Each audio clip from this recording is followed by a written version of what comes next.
Dudes and dudettes, how are you guys? This is Chazzy, or should I say, this is Chazzy Hungi, or Hunchun Chazzy, or some other cringy Korean version of my name here.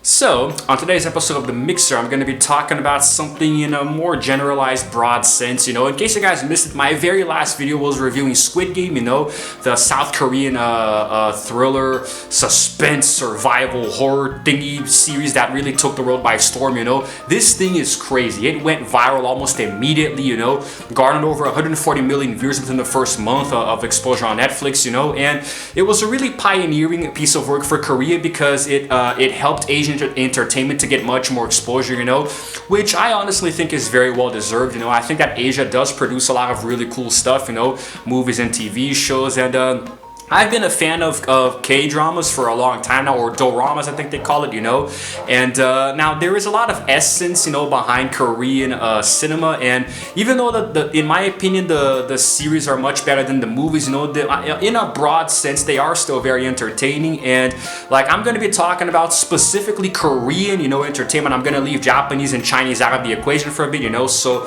even though I am talking about Asian entertainment, I am specifying only what I see in South Korea, and Squid Game was a prime example of just how much Korea can really do something well, because it's something that was so heavily monopolized. Clearly, my pronunciation in the English language is, a little sucky, I don't know what the word is, but basically, it was very heavily monetized. No, that's YouTube related, that's what I want for my channel. Okay, look, it was very widespread around the world. It really hit the mainstream market really quickly. I do believe it was the top ranked show for a while, and it is currently at the top 10 on Netflix here in Brazil at least, and the show was really impressive, it was really groundbreaking. There were very few, if any, special effects. I think the entire series was done with practical effects, so the sets were really built from scratch, and the makeup was really just awesome. So, but you guys can go watch the review, afterwards, after I'm done talking about this here. But basically, it was a shining example that not only the West, North America, they're not the only ones who can create really amazing series for Netflix, And this one here is a prime example of just how South Korean filmmaking techniques can really overtake the market, Now, normally they are much more sappy, there are much more romances and dramas, than thrillers and horror flicks. And I honestly think that the Korean urban legends and their horror mythology is actually pretty weak, there are a few really good ones, they have some really cool urban legends and their own little myths and stuff, but when they try to make horror movies like Train to Busan, which is like a zombie-oriented flick, it was kind of cringy, didn't come off too well, their horror movies are a little bit more focused on, women becoming ghosts who were oppressed, and how can I say, the hierarchical conflicts, in the political side. So their horror is much different. So when they made a survival horror series like Squid Game, there aren't too many elements of horror, but there is a lot of suspense. There are many stakes, so it was really entertaining for a number of different reasons. And I think that this could be the start of something new. I think that the South Korean entertainment market can very easily overtake the Western market if they're not careful, even though there are many more series in America than in South Korea, at least from my personal viewpoint. Now, I've seen quite a few doramas in my day, the very first one was Crash Landing on You, which I did review on this channel a long time ago. That was my first exposure to South Korean TV, and honestly, I was startled at first because South Korean dramas or series in general, shows, right, they follow a standard formula where they have one season only with 16 episodes, but each one is close to an hour. I think that the season finale of Crash Landing on You was an hour and 30 minutes. One freaking episode of a TV series, it's practically a damn movie, You have to have a lot of patience to watch K-dramas, you really do. But the storytelling elements were amazing. There was so much good romance, and it wasn't very, okay, yeah, occasionally it would get a little sappy, because Asian culture has this sort of kawaii cuteness thing, so it does get a little overbearing, but it's really entertaining, and the story took me a long time to follow, I think I watched Crash Landing on You over the course of maybe a week, almost 2, because the episodes were pretty long. I think it took me just 1 week. So it was a really good exposure to that. You know, it was a really good way for me to finally see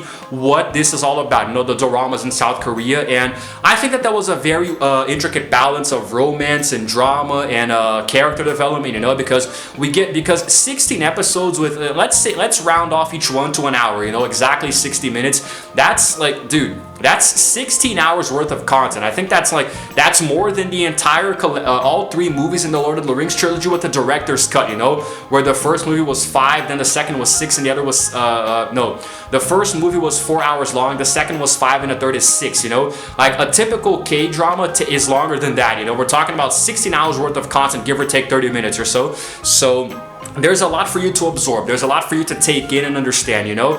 But in my opinion, it's really cool. You know, it's awesome. And of course, I always freaking ogle at the really beautiful Korean women, eh? The actresses, eh? Looks like I still haven't gotten over my yellow fever, huh? The Asian women, they swim in my blood, man. It's freaking crazy. Anyway, what I noticed while watching Crash Landing on You is that South Korean TV, their techniques for creating, you know, nuance and plot elements are much different than what we see in the West, you know, because each episode is about an hour, so they cram in a lot of content. They really like to get their money's worth when they're creating something, you know, because, I mean, they have a lot of things to tell, and you might think that 16 episodes with each one being about an hour long, that they might run out of ideas, but honestly, it's really good, you know. Of course, there are some episodes that serve more as filler, you know, but in general, they get the point across, you know. The stories are really intricately woven, you know, expertly crafted. Usually the actors and actresses are really doing a good work, you know, even though I consider them to be a little cringy, you know. Like Asian TV and movies are really cringy because everybody screams and they over exaggerate, you know. It's like they're constantly overacting, you know. It's a little cringy sometimes, but it still gets the job done in my opinion, you know. It's really cool, and the romance elements really got to me because the creators of this series, the screenwriters and the producers, really weren't afraid of pulling punches, you know. Like, I'm not gonna give any spoilers, but there were a few things that happened that really pulled on your heartstrings really, really hard. And honestly, it's hard to stomach sometimes. You know, some of the scenes are really hard to watch, but in general, in a broad sense, it was really entertaining, and I would definitely recommend Crash Landing on You and the other series that I've watched that I'm going to talk about now to anyone. You know, even if you think it's too much, you know, too much content, just give it a chance. Trust me, it does not get stale, and it is definitely worth your time. Do you remember what I said before about there being like a cuteness overload, you know, in Asian entertainment? Well, there is one series that I watched called My Shy Boss, which followed the same formula, 16 episodes, about an hour each, you know. This one was way too overly cute, you know. Everything was way too exaggerated, but there was a very, very tense story, you know, that involved suicide and death and even a little bit of corruption here and there on the political side, but it was still a very good series, you know, but not as good as Crash Landing on You because, I mean, everybody was younger now. We're talking about like very young adults, probably in their early to mid 20s, you know, working in a startup company, but it was really nice because it showed you a little bit more of the how can I say, the company lifestyle of South Korea, you know. Very impressive, really well done, even though it does get a little oversaturated because they use the theme songs way too much, you know. Every episode plays the main song like 3 freaking times, you know. It's kind of ridiculous and it does get annoying, but then again, the songs got stuck in my head and I can't stop listening to them now. You know, I have a playlist on Spotify with the soundtrack, and it was really cool. I think it was really nice, you know, and of course also reviewed that series here too at some time.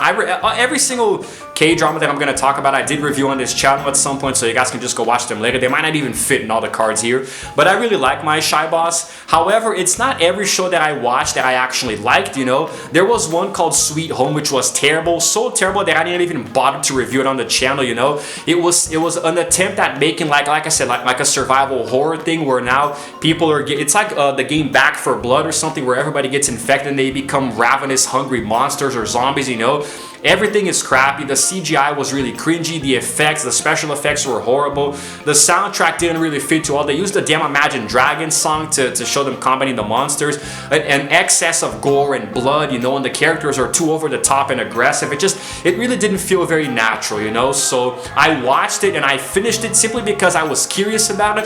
The first few episodes were pretty okay, but it starts to get a little hard to watch, and the characters are generally unlikable. There's nobody that really stands out. You don't really really root for anybody to win, you know. Towards the end, I pretty much wanted everybody to die anyway, so I didn't really care anymore. So that was an example of one that I wouldn't recommend, but I did watch Extracurricular later on. Or before, I don't even remember, where it goes, like, if I said it, My Shy Boss had a younger generation, this one went even younger, because now we're talking about high school kids, you know, getting involved in shady business deals outside and illegal trafficking, you know, and there's gangsters and the mob getting involved. It's a really well-woven story, you know. That is one of those that, even though it's long, actually I think this one is a little shorter. I think there were just 10 episodes, you know, but also just one season. Some of them did get a little long, but like, this is the standard formula for South Korea. They really like to tell their stories a lot, you know. They like to cram in a lot of content and exposition, which gives the actors much more exposure. There's much more room for growth and character development and storytelling, you know, so it's not exactly bad. But like I said, you gotta have patience to watch it, you know. You really need to have patience, and each K-drama, you know, they tells its own little story, you know. It's really, really awesome to get caught up with the characters, the songs, the soundtrack, you know. It's really normal for you to watch a K-drama and the soundtrack kind of glues to your head, you know. It's really cool. It exposes you to more Korean music, which is awesome. Also the works of the actors and actresses involved, so it's really nice, you know. It's much more different than the West. Their way of telling stories and shooting and editing their movies and TV shows, but I honestly like it a lot. Everybody seems friendlier, even though the overacting does get a little annoying at times, and I like it, you know. I really like it a lot, and I would definitely recommend all of the dramas that I'm talking about here, you know. And the last one that I mentioned, which was Extracurricular, obviously reviewed here on the channel too. You guys can go watch that later in my Telechazzy playlist. Just plugging a bunch of random stuff here, you know, that I've been reviewing. So yeah, but honestly, I think that's all I can say, you know. Definitely would recommend Korean TV shows, you know. Even if you guys have never had an exposure to it, you can start with any of the ones that I recommended here. But honestly, I think that the world right now is getting a taste of it because of Squid Game.